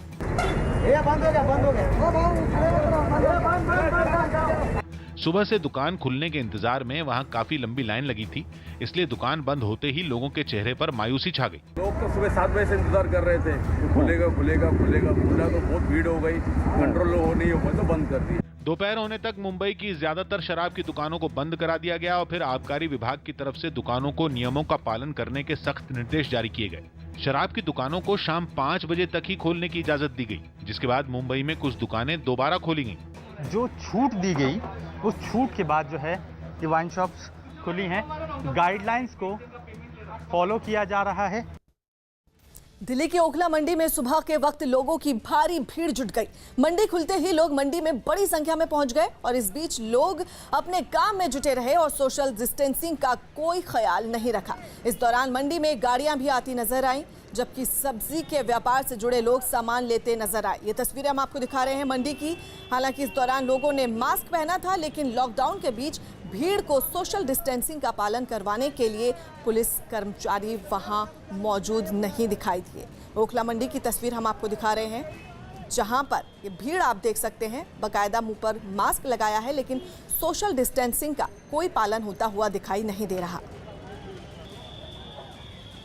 देश भर में कोरोना वायरस के मरीजों की कुल गिनती अब 42,000 के पार पहुंच चुकी है। केंद्रीय स्वास्थ्य मंत्रालय के शाम 5 बजे तक के आंकड़ों के मुताबिक अब तक देश में 42,836 लोगों की पहचान कोरोना पॉजिटिव के तौर पर हो चुकी है। इनमें 11,762 मरीज पूरी तरह ठीक भी हो चुके हैं, जबकि 1,389 मरीजों की मौत हुई। देश में 29,685 मरीज ऐसे हैं जिनका इलाज किया जा रहा है। राज्यों की बात करें तो कोरोना वायरस के मरीजों की संख्या के मामले में महाराष्ट्र पहले पायदान पर है। अकेले महाराष्ट्र में कोरोना पॉजिटिव लोगों का आंकड़ा 13,000 के पास पहुंच चुका है और अब तक 548 लोग अपनी जान गंवा चुके हैं। महाराष्ट्र के बाद दूसरा नंबर गुजरात का है। राज्य में 5,428 लोगों में कोरोना वायरस की पुष्टि हो चुकी है और इस महामारी से अब तक 290 लोगों की जान जा चुकी है। इसी कड़ी में देश की राजधानी दिल्ली तीसरे पायदान पर है। दिल्ली में कोरोना के 4,549 मरीज सामने आ चुके हैं और यहां 64 लोगों की मौत हो चुकी है। इस लिस्ट में अब दिल्ली के बाद चौथे नंबर पर तमिलनाडु पहुंच चुका है, क्योंकि तमिलनाडु में कोरोना वायरस के मरीजों की गिनती 3,000 से ज्यादा पहुंच चुकी है और वहां अब तक 30 लोगों की मौत हो चुकी है। कोरोना वायरस के 2,942 मरीजों के सामने आने के बाद मध्य प्रदेश इस लिस्ट में 5वें पायदान पर पहुंच चुका है, जबकि वहां कोरोना से मरने वालों का आंकड़ा 165 तक पहुंच चुका है। इसी तरह राजस्थान कोरोना वायरस के 2,886 मरीजों के सामने आने के बाद छठे नंबर पर है और वहां इस महामारी से अब तक 71 लोगों की मौत हुई है। सलमान खान का जरूरतमंदों के लिए खाने पीने की चीजें भेजने का वीडियो सामने आया। पनवेल के अपने फार्म हाउस पर वक्त बिता रहे सलमान खान का एक वीडियो सामने आया, जिसमें वो जरूरतमंदों के लिए खाने पीने की चीजें गाड़ियों में भेजते नजर आए। इस काम में उनके परिवार वालों के अलावा यूलिया वंतूर और जैकलिन फर्नांडिस भी मदद करती दिखाई दी। समाजवादी पार्टी ने हरियाणा में फंसे यूपी के मजदूरों का एक वीडियो शेयर किया और योगी सरकार से इन मजदूरों को उनके गांव पहुंचाने का इंतजाम करने की मांग की। मध्य प्रदेश के रतलाम में अलग अलग जगहों पर 5 से ज्यादा लोगों की संदिग्ध हालात में मौत हो गई, जिसके बाद उनके परिवार वालों ने जहरीली शराब पीने से मौत की आशंका जताई। अत्यधिक शराब पीने से या कोई जहरीली शराब भी हो सकती है, इस तरह के भी एविडेंस आ रहे हैं। लॉकडाउन के नियमों में मिली ढील के बाद पुणे मेट्रो का काम फिर शुरू कर दिया गया। उत्तर प्रदेश के जो मजदूर गुजरात और महाराष्ट्र में फंसे थे, स्पेशल ट्रेनों से उनकी गांव वापसी शुरू हो गई। प्लेटफॉर्म पर उतरने के बाद इन मजदूरों का पूरा ब्यौरा लिया गया और मेडिकल जांच के बाद ही उन्हें गांव जाने दिया गया। और ऐसी ही एक स्पेशल ट्रेन गुजरात के साबरमती से कानपुर पहुंची, जिससे 1200 मजदूर अपने राज्य लौटे।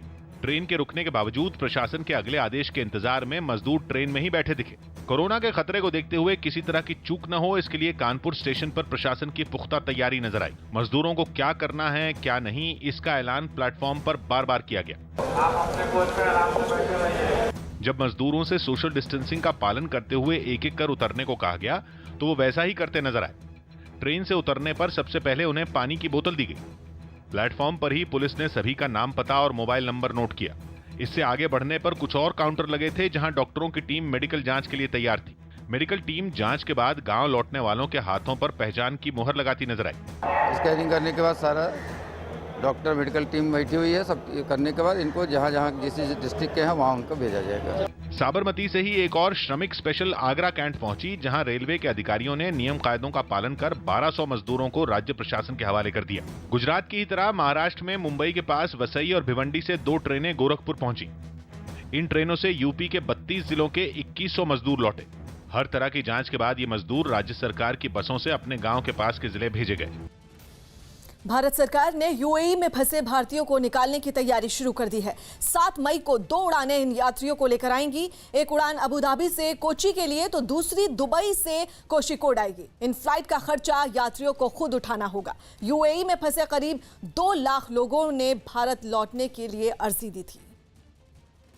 स्वास्थ्य मंत्रालय ने चिंता जताई कि अगर लॉकडाउन में छूट के बाद नियमों का पालन नहीं किया गया तो देश में कोरोना के मरीज बढ़ सकते हैं। लॉकडाउन में ढील के बाद देश के कई हिस्सों में लोगों की भारी भीड़ नजर आई और सोशल डिस्टेंसिंग की अनदेखी भी की गई। इसलिए सरकार ने चिंता जताई कि अगर सोशल डिस्टेंसिंग और बाकी दिशा निर्देशों का सही तरीके से पालन नहीं किया गया तो देश में कोरोना के मरीजों की संख्या तेजी से बढ़ सकती है। सरकार ने सभी लोगों से लॉकडाउन में मिली छूट के दौरान सोशल डिस्टेंसिंग और बाकी दिशा निर्देशों का पालन करने की अपील की। गुजरात के गोधरा में लॉकडाउन की वजह से फंसे मजदूरों के लिए एक स्पेशल ट्रेन चलाई गई। ये ट्रेन गोधरा से कानपुर तक चलाई गई, जिसमें करीब 1220 मजदूर कानपुर के लिए रवाना हुए। इस दौरान स्टेशन पर सोशल डिस्टेंसिंग का खास ख्याल रखा गया और मजदूरों ने मास्क भी पहने। गुजरात सरकार ने मजदूरों की मांग पर यह स्पेशल ट्रेन चलाई और मजदूरों से 505 रुपए किराए के तौर पर लिए।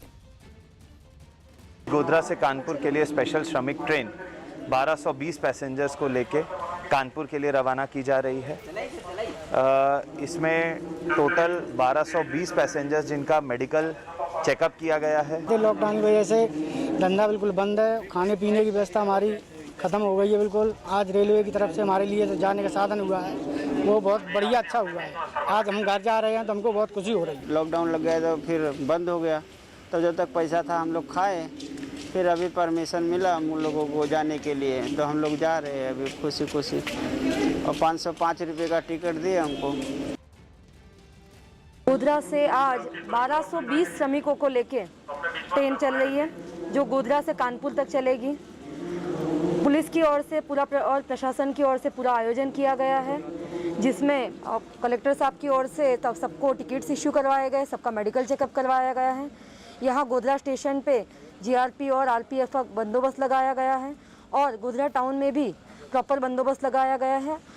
सोशल डिस्टेंसिंग के साथ इन लोगों को ट्रेन में बिठाने की व्यवस्था की जा रही है। अमेरिका के शासन वाले टापू प्योर्तो रिको में एक बार फिर भूकंप के झटके महसूस किए गए। भूकंप की तीव्रता रिक्टर स्केल पर 5.6 मापी गई, जिसकी ताकत का अंदाजा इस सीसीटीवी वीडियो से लगाया जा सकता है। वीडियो में एक पादरी चर्च में प्रार्थना करता नजर आया और तभी वहां पर हलचल शुरू हो गई। भूकंप के झटकों से चर्च में रखा सारा सामान हिलने लगा। इस दौरान पादरी भी डर कर खड़ा हो गया। हालांकि थोड़ी देर बाद भूकंप के झटके बंद हो गए। इस हादसे में चर्च को कोई नुकसान नहीं हुआ, लेकिन बाहर की तस्वीरें इससे बिल्कुल अलग थी। जोरदार झटकों की वजह से कई मकानों के हिस्से ढह गए, जबकि कुछ दूसरी इमारतों को भारी नुकसान पहुंचा। कई मकानों में बड़ी बड़ी दरारें पड़ गई। सड़कों पर मलबे का ढेर लगा दिखाई दिया, जिसके बाद प्रशासन की तरफ से उसे हटवाने का काम शुरू कर दिया गया। खुदाई करने वाली मशीनों की मदद से मलबे को हटाया गया। राहत की बात ये रही कि भूकंप की वजह से वहां पर किसी के भी घायल होने की खबर नहीं है। No hay, gracias a Dios, ningún daño físico en ninguna persona. Y eso es lo primero que yo pido. Azharuddin ने कसरत करने का एक वीडियो शेयर किया। मोहम्मद अजरुद्दीन ने घर में कसरत करने का एक वीडियो सोशल मीडिया पर शेयर किया। पश्चिम बंगाल के राज्यपाल जगदीप धनखड़ ने सीएम ममता बनर्जी को एक चिट्ठी लिखी और कोरोना वायरस संकट के बीच मिलकर काम करने की बात कही। इसके अलावा उन्होंने राज्य में जरूरतमंदों को सरकारी राशन नहीं मिलने का भी मुद्दा उठाया। यूपीएससी ने लॉकडाउन की वजह से सिविल सर्विसेज प्रिलिमिनरी एग्जामिनेशन को फिलहाल टाल दिया। ये परीक्षा 31 मई को होनी थी, लेकिन अब इस परीक्षा की तारीख के बारे में जानकारी 20 मई को दी जाएगी। लॉकडाउन की वजह से दूसरे राज्यों में फंसे झारखंड के मजदूर भी स्पेशल ट्रेनों से गांव लौटने लगे। केंद्र और राज्य सरकारों की मदद से राजस्थान और केरल से हजारों मजदूरों को लेकर स्पेशल ट्रेन झारखंड के लिए निकल पड़ी। और ऐसी ही एक ट्रेन तक मजदूरों को पहुंचाने के लिए राजस्थान सरकार की बसें नागौर स्टेशन पहुंची। बसों से उतरने के बाद सोशल डिस्टेंसिंग का पालन करते हुए मजदूर प्लेटफॉर्म की ओर बढ़ते दिखे। प्लेटफॉर्म पर पहुंचने से पहले ही सभी 940 मजदूरों की थर्मल स्क्रीनिंग की गई ताकि उन्हें बुखार है या नहीं ये पता चल सके।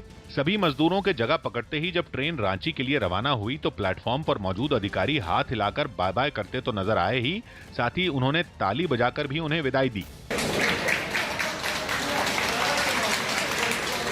ऐसी ही एक और स्पेशल ट्रेन केरल के कोषिकोड से 1200 मजदूरों को लेकर धनबाद के लिए रवाना हुई तो चक्रधरपुर स्टेशन पर कुछ देर के लिए रुकी। यहां ट्रेन से उतरने की इजाजत किसी मुसाफिर को नहीं थी। यात्रा में कोई परेशानी ना आए इसके लिए ट्रेन में पानी भरा गया और ट्रेन के प्लेटफॉर्म छोड़ते ही कुछ लोग स्टेशन को सैनिटाइज करते नजर आए। जैसे इसमें वाटरिंग की आवश्यकता बीच में आई तो यहाँ पर वाटरिंग कराया गया। जम्मू कश्मीर के हंदवाड़ा में एक बार फिर आतंकियों और सीआरपीएफ के जवानों के बीच मुठभेड़ हुई, जिसमें 3 जवान शहीद हो गए जबकि एक आतंकी को ढेर कर दिया गया। 3 दिन के अंदर यह दूसरा बड़ा आतंकी हमला है। मुठभेड़ के बाद सुरक्षा बल ने पूरे इलाके को घेर लिया है और आतंकियों की तलाश की जा रही है। इसके अलावा बड़गांव में भी आतंकियों और सुरक्षा बल के जवानों के बीच मुठभेड़ हुई है।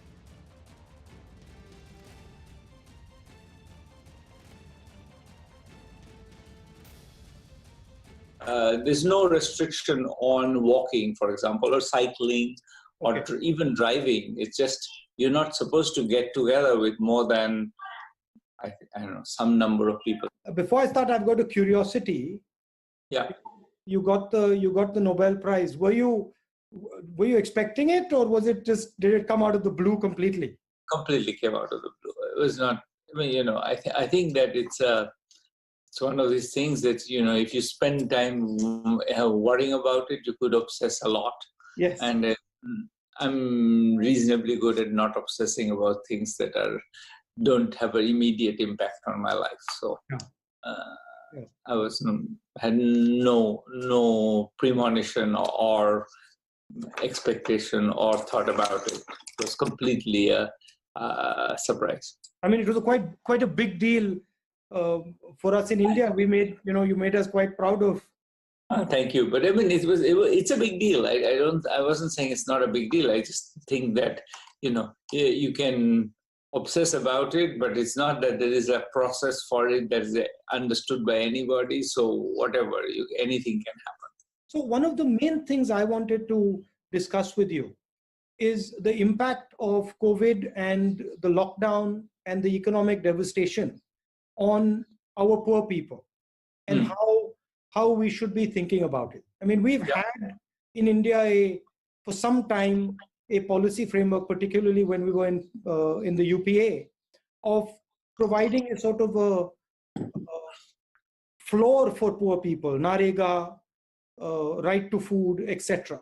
And now a lot of that work is going to sort of fall by the wayside because we have this disease coming. And millions and millions of people are going to fall back into poverty. So this is something, I mean, how should one think about this?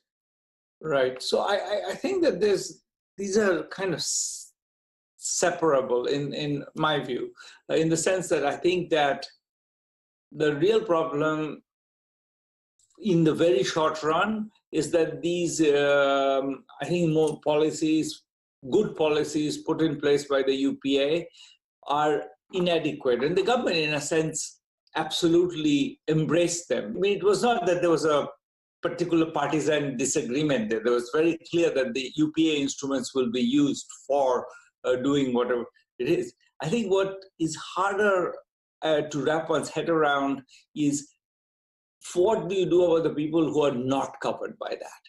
And that's a lot of people, the migrants in particular. One of the ideas that was mooted, I think, in the last years of the UPA, but also embraced by the current government, was the idea that the Aadhaar would be made national. Delhi में शराब की दुकानों के बाहर जुटी भीड़ ने police और सरकार की चिंता बढ़ा दी। दिल्ली के कई जिलों में तो भीड़ को देखते हुए एक दिन के लिए शराब की दुकानें बंद करवा दी गईं। दिल्ली के चंद्रनगर में तो पुलिस को लाठीचार्ज भी करना पड़ा, क्योंकि शराब खरीदने आए लोग सब भूल गए। दुकानों के बाहर गोले बनाए गए थे। साफ साफ कहा गया था कि जहां निशान हैं वहीं लोग खड़े होंगे, सोशल डिस्टेंसिंग का पालन करना होगा। लेकिन 9 बजे जब शराब की दुकानें खुली, बाहर भीड़ इकट्ठा हो गई। लाइनों में खड़े लोग एक दूसरे के ऊपर गिरते दिखे, एक दूसरे के साथ धक्का मुक्की करते नजर आए। सोशल डिस्टेंसिंग तो छोड़िए, लोग एक दूसरे से ऐसे चिपककर खड़े दिखे जैसे उनके लिए कोरोना का खतरा टल गया हो। सोशल डिस्टेंसिंग की धज्जियां यहाँ उड़ती हुई नजर आ रही है। देखिए तस्वीरों में किस तरह से लोग यहाँ पर भीड़ इकट्ठा है। देखिए यहाँ घेरे जरूर बनाए गए हैं, लेकिन इसमें कोई खड़ा नजर नहीं आ रहा है। देखिए भीड़ देख लीजिए कितनी है। पुलिस यहाँ पर व्यवस्था बनाने की कोशिश कर रही है, चप्पल निकल जा रही है लोगों की। भीड़ को देखकर पुलिस के भी हाथ पांव फूल गए। लोगों को डराया गया और चेतावनी भी दी गई। लोग नहीं माने तो दिल्ली के चंद्रनगर इलाके में पुलिस को लाठीचार्ज भी करना पड़ा। शराब की दुकान के बाहर जो लोग जुटे थे, अब पुलिस उनको दौड़ा रही है। देखिए लाठी चार्ज किया गया है, हल्का बल प्रयोग यहाँ पर पुलिस कर रही है। देखिए लाठीचार्ज के बाद वहां भगदड़ मच गई। इलाके में शराब की दुकानें भी बंद करा दी गईं। रोहिणी इलाके में भी शराब की एक दुकान के बाहर पुलिस को लाठीचार्ज करना पड़ा। लाठीचार्ज से पहले रोहिणी में शराब की दुकान के बाहर लोग नियमों को ताक पर रखकर लाइनों में लगे नजर आए। वहां भी शराब, सोशल डिस्टेंसिंग और लॉकडाउन के नियमों पर भारी साबित हुई, जिसके बाद दिल्ली के कई जिलों में पुलिस की तरफ से कार्रवाई की गई। लोगों से वापस घरों में जाने की भी अपील की गई। पूर्वी दिल्ली में भी शराब की दुकानों को बंद करवा दिया गया। यही नहीं, दिल्ली के जिन इलाकों में शराब की दुकानें खुलनी ही नहीं थी, वहां भी लोगों की भीड़ जमा हो गई। तो आपसे अनुरोध किया जाता है, अभी तक कोई शराब की दुकान नहीं खुली है, आप यहाँ पर भीड़ इकट्ठी नहीं करें। कश्मीरी गेट इलाके में भी शराब की दुकानों को बंद करा दिया गया, पर बात इतने से नहीं बनी। शराब खरीदने आए लोग वहीं डट गए।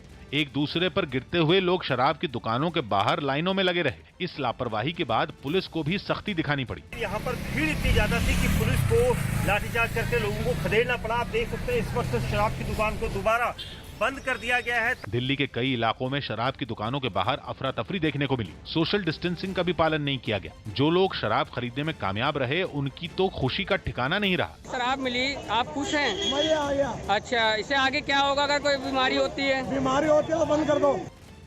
शराब की दुकानों के बाहर जुटी भीड़ ने दिल्ली सरकार के फैसले पर सवाल खड़े कर दिए। पुलिस और प्रशासन भी निशाने पर आ गया, क्योंकि एक दिन पहले जारी हुए दिशा निर्देशों में यह साफ लिखा है कि शराब की दुकानों के बाहर एक बार में 5 से ज्यादा लोग इकट्ठा नहीं हो सकते। लेकिन ज्यादातर इलाकों में इस आदेश का पालन नहीं हुआ। कई दुकानों के बाहर तो 200 से ज्यादा लोगों की भीड़ जमा नजर आई। दिल्ली सरकार ने राजधानी में शराब की सिर्फ 150 दुकानों को ही खोले रखने का आदेश दिया है, लेकिन दावा है कि कई इलाकों में इस आदेश का भी उल्लंघन हुआ, जिस पर दिल्ली के मुख्यमंत्री अरविंद केजरीवाल ने भी नाराजगी जताई। साथ ही केजरीवाल ने चेतावनी दी कि अगर फिर से शराब की दुकानों पर नियमों की अनदेखी हुई तो सरकार कड़े कदम उठाएगी। अगर कहीं पे अब हमें पता चला कि सोशल डिस्टेंसिंग फॉलो नहीं हो रही, कहीं पे ठीक चीज़ें नहीं चल रही, तो फिर हमें उस एरिया को सील करना पड़ेगा। फिर जो हमने रियायतें दी हैं वो रियायतें हमें वापस लेनी। 45 दिन के कर्फ्यू के बाद राजस्थान के भीलवाड़ा में एक हिस्से में ढील देने पर बाजार में भीड़ उमड़ पड़ी, जिसे काबू करने के लिए पुलिस को सड़क पर उतरना पड़ा। वहां 20 मार्च को कोरोना का पहला मरीज मिलने के बाद कर्फ्यू लगा दिया गया था, जिसके करीब 1.5 महीने बाद एक हिस्से में मौजूद कुछ दुकानों को खोला गया। इसकी जानकारी मिलते ही बाजार में लोगों की भीड़ उमड़ पड़ी। इन लोगों ने खरीदारी के वक्त सोशल डिस्टेंसिंग का भी ख्याल नहीं रखा। ऐसे में पुलिस सड़कों पर उतरी और जो लोग बेवजह सड़कों पर घूमते हुए पाए गए, उन पर लाठियां बरसाई गई। इस बीच प्रशासन ने खोली गई दुकानों को फिर से बंद करने का आदेश जारी कर दिया। लॉकडाउन के दौरान कर्फ्यू में कुछ ढील दी गई थी और कुछ दुकानें खोली गई थी, लेकिन ना तो दुकानदारों द्वारा और ना ही पब्लिक के द्वारा सोशल डिस्टेंसिंग का पालना की गई। इसलिए कलेक्टर साहब ने 2 बजे से पुनः कर्फ्यू लगा दिया। लॉकडाउन का तीसरा चरण शुरू होते ही चंडीगढ़ पंजाब बॉर्डर पर सख्ती बढ़ा दी गई। ऐसा इसलिए किया गया क्योंकि चंडीगढ़ से कर्फ्यू हटाने और लॉकडाउन में छूट दिए जाने के बाद शहर जाने वाले लोगों की संख्या अचानक बढ़ गई, जिसे देखते हुए चंडीगढ़ पंजाब बॉर्डर पर पुलिस की सख्ती बढ़ा दी गई। पुलिस के कई जवान शहर की तरफ जा रहे कार और बाइक सवार लोगों की चेकिंग करते नजर आए, जबकि मुंह पर मास्क लगाए एक महिला पुलिसकर्मी वहां से गुजर रहे बाइक सवार लोगों का तापमान चेक करती दिखाई दी। चंडीगढ़ की तरफ जाने वाले लोगों की संख्या काफी बढ़ी हुई दिखाई दे रही है। आमतौर पे ये जो बॉर्डर है ये पूरी तरह से सील दिखाई देता था, लेकिन यहाँ पर फिलहाल छूट है। चंडीगढ़ पंजाब बॉर्डर पर पुलिस की सख्ती की वजह से वहाँ जैम जैसे हालात बन गए। इस बीच महिला पुलिसकर्मी ने एक बाइक को आगे जाने से रोक दिया, क्योंकि बाइक पर 2 लोग सवार थे और नियमों के मुताबिक बाइक से सिर्फ एक ही आदमी सफर कर सकता है। यही नहीं, जिन लोगों के पास आने जाने का पास नहीं मिला उन्हें भी आगे जाने से रोक दिया गया। लॉकडाउन के बाद जो लोग दूसरे शहरों से चंडीगढ़ जा रहे थे, उनकी पूरी जानकारी लेने के बाद ही उन्हें शहर में जाने दिया गया। जो बाहर से आ रही हैं उन गाड़ियों को रोक रहे हैं, उनके जिसके पास नहीं है वापस। लॉकडाउन के बाद जो लोग दूसरे शहरों से चंडीगढ़ जा रहे थे, उनकी पूरी जानकारी लेने के बाद ही उन्हें शहर में जाने दिया गया। इस तरह के फॉर्म भरे जा रहे हैं, जो लोग बाहर से आ रहे हैं उनको क्वारंटाइन करने के लिए यहाँ पर। इस वक्त की बड़ी खबर आपको बता दें, देश भर में अब तक 46,433 लोग कोरोना पॉजिटिव हो गए हैं। वहीं मरने वालों का आंकड़ा बढ़कर 1568 तक पहुंच गया है। पिछले 24 घंटे में 195 लोगों की मौत हुई है और पिछले 24 घंटे में 4900 मरीज बढ़े हैं। पिछले 24 घंटे में सबसे ज्यादा लोगों की मौत हुई है और आपको बता दें, पिछले 24 घंटे में 3900 मरीज बढ़े हैं। रवि हमारे सहयोगी इस वक्त हमारे साथ मौजूद हैं। रवि, ये जो आंकड़े हैं ये अच्छे संकेत नहीं दे रहे। ये आंकड़े अचानक बढ़े हैं। देखिए, अब तक जो मौत के मामले थे वो मैक्सिमम मौत के मामले थे 83 जो आंकड़े थे वो लगातार 3 दिन आए, लेकिन अचानक इसमें काफी ज्यादा इजाफा हुआ है। 195 24 घंटे में लोगों की मौत हुई है, जबकि जो नए मामले हैं उसमें भी बेतहाशा बढ़ोतरी हुई है। 3900 लगभग 4000 नए मरीजों की संख्या बढ़ी है और इस तरीके की आशंका एक दिन पहले ही केंद्रीय स्वास्थ्य मंत्रालय की तरफ से जताई गई थी और ये कहा गया था कि जैसे जैसे जो टेस्ट के मामले बढ़ेंगे, यानी कि जो इनके इक्विपमेंट हैं, जो इनकी सुविधाएं हैं, जैसे जैसे बढ़ेंगी, लोगों के टेस्ट बढ़ेंगे, मामले नए आते जाएंगे, बढ़ते जाएंगे आंकड़े। और दूसरी बात यह है कि सरकार ने आगाह यह भी किया है कि अगर जो लॉकडाउन में थोड़ी सी छूट मिली है जिन जगहों पर, और कल भी देखा था कि कई जगहों पर लोगों की भीड़ उमड़ी थी, तो आगाह किया था कि सोशल डिस्टेंसिंग का लोग पालन करें। अगर पालन नहीं करते हैं तो हाथ से निकल जाएगा ये पूरी तरीके से मामला, जो अभी कंट्रोल में किया है सरकार ने और लोगों ने। तो ऐसे में सोशल डिस्टेंसिंग का पालन करना बेहद जरूरी है। लोग इस बात को समझ नहीं पा रहे हैं और जैसे ही छूट मिली, सड़कों पर लोग इकट्ठा हो गए, भीड़ इकट्ठा हो गई और उसकी वजह से सरकार को आदेश देना पड़ा कि शराब की दुकानें बंद की जाए।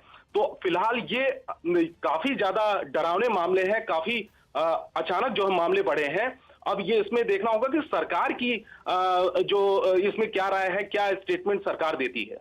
बिल्कुल रवि, और चौंकाने वाली बात यह है कि पिछले 24 घंटे में लगभग 4000 मरीज बढ़ गए हैं। रवि, आपसे जानना चाहेंगे कि जिस तरह से छूट दी गई है और कल हमने तस्वीर देखी कि सोशल डिस्टेंसिंग की धज्जियां उड़ा दी गई, तो कहीं ना कहीं यह फैसला नुकसान वाला साबित हो सकता है, क्योंकि जनता पर बिल्कुल असर नहीं हो रहा। जनता पर असर नहीं हो रहा है क्योंकि जनता पर तमाम जो पाबंदियां थी उसकी वजह से वो पालन कर रही थी। जैसे ही छूट मिली, उसका जो लोगों ने नाजायज फायदा भी उठाया। बड़ी तादाद में लोग सड़कों पर नजर आए। एक दूसरे से जो सोशल डिस्टेंसिंग की बात कही गई है कि सामाजिक दूरी बना के रखिए, आप एक दूसरे से मिलिए जुलिए नहीं, और अगर मिलते जुलते भी हैं तो कम से कम दूरी बना कर रखिए। वो उन तमाम चीजों की धज्जियां उड़ाई गई और यही वजह है कि लाइन कतार जो है लंबी लंबी देखने को मिली। एक दूसरे से लोग सट के खड़े हुए थे और ये हालांकि उसके नतीजे तो आने वाले दिनों में देखने को मिलेंगे, लेकिन ये जो मामले अचानक बढ़े हैं वो काफी ज्यादा चिंताजनक मामले बढ़े हैं। बिल्कुल, और चिंताजनक ये मामले बढ़े हैं। पिछले 24 घंटे में 195 लोगों की मौत हो गई है और आपको बता दें कि 24 घंटे में लगभग 4000 मरीज और बढ़ गए हैं और सबसे ज्यादा मौत हुई है 24 घंटे में। ये आंकड़े हम आपको लगातार दिखा रहे हैं। आंध्र प्रदेश के कृष्णा जिले में शराब खरीदने के लिए एक दुकान के बाहर लोगों की भीड़ उमड़ पड़ी। शराब खरीदने के लिए दुकान के बाहर लोगों की लंबी लाइन दिखाई दी, जिसमें खड़े लोग मास्क और कपड़े की मदद से नाक और मुंह तो ढके हुए थे, लेकिन लोगों के बीच में सोशल डिस्टेंसिंग नाम की कोई चीज नहीं दिखाई दी। एक दूसरे से दूर रहने की बजाय लाइन में खड़े लोग एक दूसरे से बिल्कुल चिपके हुए नजर आए। ये तस्वीरें आप देख रहे हैं कि किस तरह से लोग खड़े हुए नजर आ रहे हैं एक दूसरे से चिपक कर। भीड़ को संभालने के लिए वहां पुलिस के जवान भी दिखाई दिए, जो लाठी की मदद से लोगों को लाइन में खड़ा रहने और उनसे सोशल डिस्टेंसिंग का पालन कराने की कोशिश करते हुए दिखाई दिए। लोगों में शराब की दुकान खुलने की खुशी में इस कदर हावी थी कि वहां पर एक आदमी दुकान के बाहर माथा टेकता हुआ भी दिखाई दिया।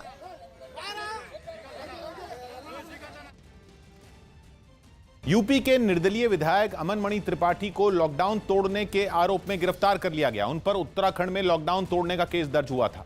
अमन मणि त्रिपाठी यूपी के पूर्व मंत्री और मधुमिता हत्याकांड में दोषी अमर मणि त्रिपाठी के बेटे हैं, जो एक दिन पहले 3 गाड़ियों के काफिले में अपने 11 साथियों के साथ बद्रीनाथ और केदारनाथ के दर्शन के लिए रवाना हुए और कर्णप्रयाग में चेक पोस्ट पर रोके जाने पर पुलिस और डॉक्टरों की टीम से उलझ गए। समझाया गया कि बद्रीनाथ में जाने का अभी कारण भी नहीं है कि यात्रा भी बंद है।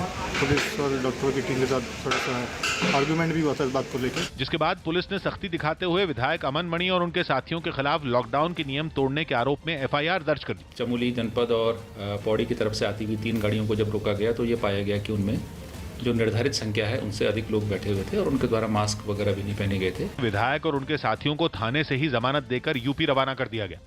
वहीं यूपी के महाराजगंज जिले की नौतनवा सीट से निर्दलीय विधायक अमन मणि को बद्रीनाथ और केदारनाथ धाम जाने के लिए पास जारी होने पर भी बवाल मच गया। बताया गया कि विधायक अमन मणि ने सीएम योगी आदित्यनाथ के पिता के श्राद्ध कर्म के लिए बद्रीनाथ जाने का हवाला देकर उत्तराखंड सरकार से पास बनवाया था, जिस पर यूपी सरकार ने अमन मणि त्रिपाठी पर अपनी यात्रा के लिए झूठ बोलने का आरोप लगाया और उसमें सीएम का नाम जोड़ने को आपत्तिजनक बताया। वहीं विधायक को बद्रीनाथ और केदारनाथ जाने के लिए पास जारी करने वाले उत्तराखंड के ऊपर अपर मुख्य सचिव ने भी सवालों में घिर गए और वकील और सामाजिक कार्यकर्ता नूतन ठाकुर ने केंद्र सरकार को चिट्ठी भेजकर इस मामले की शिकायत की। साथ ही उन्होंने विधायक और उनके साथियों की यात्रा के लिए पास जारी करने वाले अफसर के खिलाफ भी FIR दर्ज करने की मांग की। कोरोना संकट के बीच पाकिस्तान अपनी हरकत से बाज नहीं आ रहा है। पाकिस्तान ने एक बार फिर गुटनिरपेक्ष देशों के मंच पर कश्मीर का मुद्दा उठाया। इससे पहले पाकिस्तान सार्क के मंच पर कश्मीर का मामला उठाकर अपनी फजीहत करवा चुका है। ये दूसरी बार है जब कोरोना संकट में पाकिस्तान ने अंतर्राष्ट्रीय मंच का गलत इस्तेमाल किया है। पाकिस्तान के राष्ट्रपति आरिफ अलवी ने आरोप लगाया कि कश्मीर के लोगों को मेडिकल सुविधा और इंटरनेट सेवा नहीं दी जा रही है। जम्मू कश्मीर को केंद्र शासित प्रदेश बनाने को भी पाकिस्तान ने राष्ट्रीय कानून का उल्लंघन बताया। नीरज हमारे सहयोगी इस वक्त फोनलाइन पर मौजूद है। नीरज, पाकिस्तान में कोरोना से लोग परेशान हैं, लेकिन अपनी जनता का दर्द सुनने की बजाय वो कश्मीर के मामले में टांग अड़ा रहा है पाकिस्तान।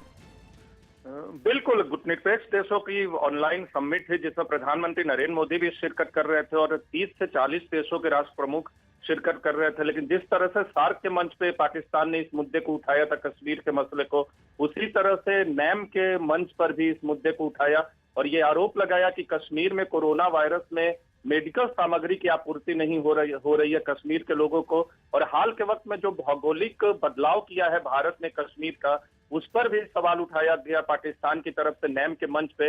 लेकिन फराह उसके कुछ ही देर बाद जब भारतीय प्रधानमंत्री नरेंद्र मोदी के बोलने का मौका आया तो आपको याद होगा कि उन्होंने ये साफ कहा कि कुछ देश जो हैं वो आतंक का वायरस फैला रहे हैं, कोरोना के दौर में फेक न्यूज का वायरस फैला रहे हैं। तो कहीं ना कहीं इशारा पाकिस्तान की तरफ ही था, लेकिन पाकिस्तान ने एक बार फिर बेजा इस्तेमाल किया है अंतर्राष्ट्रीय मंच का कश्मीर के मसले को उठाकर। जी,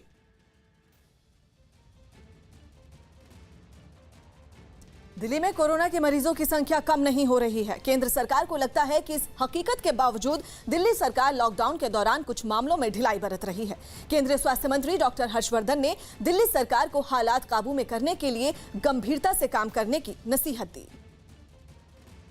दिल्ली भी देश के गिने चुने उन प्रदेशों में से है जहां की कोरोना की स्थिति को अभी काबू करने के लिए और बहुत कुछ और ज़्यादा गंभीरता से करने की आवश्यकता है। और उस नाते इस लॉकडाउन 3 के अंदर दिल्ली जैसी जगह में मेरे विचार में व्यक्तिगत तौर पर कम से कम छूट जो है इसको अभी लिबरलाइज करने के लिए दी जानी चाहिए। तो वहीं डॉक्टर हर्षवर्धन की नसीहत पर दिल्ली के सत्येंद्र जैन भी चुप नहीं रहे। सत्येंद्र जैन ने कहा कि दिल्ली सरकार जो कुछ कर रही है वो केंद्र सरकार की तरफ से मिले दिशा निर्देश से बाहर नहीं है। नहीं, राज्य सरकार तो अपनी तरफ से कोई नई छूट दे नहीं सकती। राज्य सरकार के अधिकार क्षेत्र में नहीं है। उसमें साफ लिखा हुआ है कि रेड जोन में ये है, ग्रीन में ये है, ऑरेंज में ये है। जो रेड जोन में केंद्र सरकार ने छूट दी है वही लागू की गई है। पाकिस्तान में लोगों ने इमरान खान के स्मार्ट लॉकडाउन की खिल्ली उड़ाई और भूखे मरने के बजाय कोरोना का शिकार होने को बेहतर बताया। इसलिए वहां लॉकडाउन के नियमों की धज्जियां उड़ाने के लिए लोग बाजार में निकल पड़े। जहां ज्यादातर लोगों ने मास्क लगाना और सोशल डिस्टेंसिंग का पालन करना भी जरूरी नहीं समझा। एक महिला तो इमरान खान के स्मार्ट लॉकडाउन का जिक्र सुनकर ही भड़क उठी। कुछ ना खाएं, वायरस से डर जाए और खाएं कुछ ना। ये क्या है? कौन सी बीमारी है ये? परेशान कर रहे बच्चों वालों को, हम तो बददुआएं देंगे।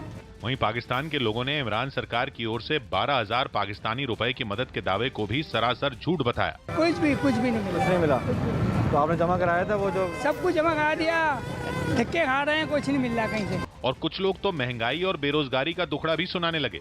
12,000 रुपए जो गवर्नमेंट दे रही है उसमें यानी कि 3 महीने में सिर्फ और सिर्फ एक चाय बन सकती है बस, और कुछ भी नहीं हो सकता 12,000 रुपए में। साथ ही लोगों ने बाजार में उमड़ी भीड़ की तरफ इशारा करते हुए पीएम इमरान खान और धर्मगुरुओं के बीच जारी तकरार पर भी तंज कसा। कोरोना जो है कोरोना वायरस है ना, वो सिर्फ मस्जिदों में, यहाँ देखो कोई कोरोना वायरस नहीं है।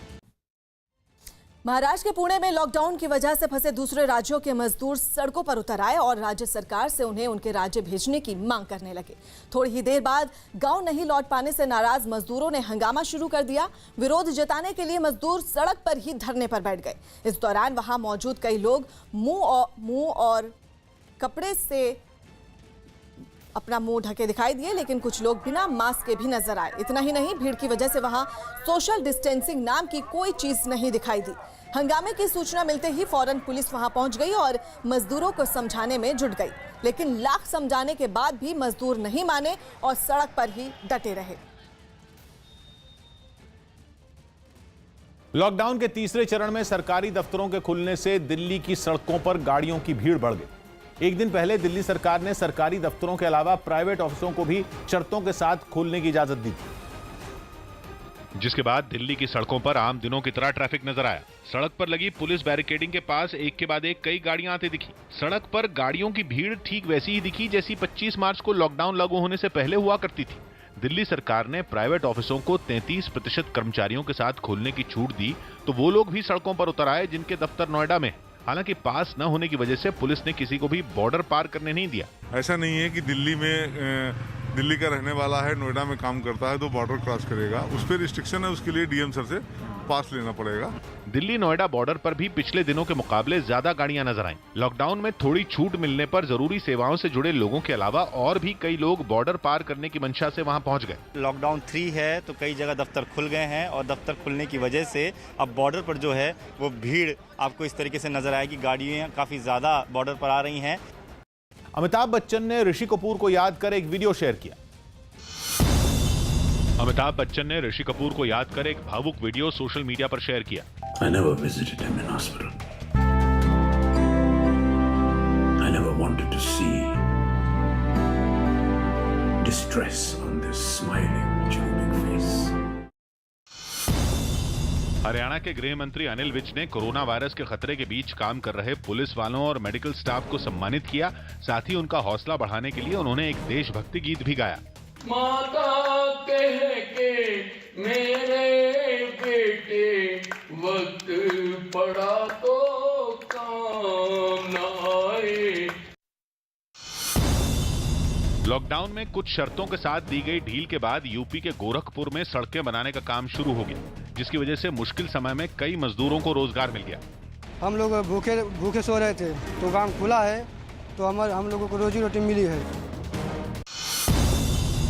यूपी के शामली में तबलीगी जमात से जुड़े 15 लोगों को पुलिस ने गिरफ्तार कर जेल भेज दिया, जिनमें 12 विदेशी नागरिक भी शामिल हैं। इन सभी को पहले वीजा नियम तोड़ने के खिलाफ केस दर्ज कर क्वारंटीन किया गया था।